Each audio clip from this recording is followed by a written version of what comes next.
সম্মানিত বিরোধী দলের প্রতি সম্মান রেখেই বলছি,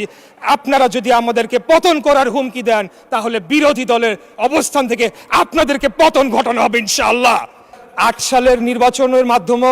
এই সরকার ক্ষমতায় আসে নাই, 14, 18, 24-এর মাধ্যমেও এই সরকার ক্ষমতায় আসে নাই। আমরা জনগণের সরাসরি ভোটের মাধ্যমে ম্যান্ডেট প্রাপ্ত হয়ে এই সংসদে এসেছে।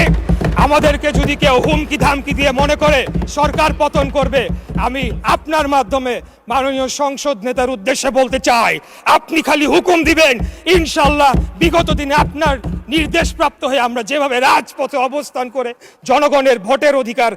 প্রতিষ্ঠা করার জন্য আন্দোলন সংগ্রাম করেছি, একইভাবে খুনি হাসিনাকে পতন করার জন্য আমরা যেভাবে আন্দোলন সংগ্রাম করেছি, আমাদেরকে যদি হুমকি দেওয়া হয় তাহলে সম্মানিত বিরোধী দলের প্রতি সম্মান রেখেই বলছি, আপনারা যদি আমাদেরকে পতন করার হুমকি দেন তাহলে বিরোধী দলের অবস্থান থেকে আপনাদেরকে পতন ঘটানো হবে ইনশাআল্লাহ।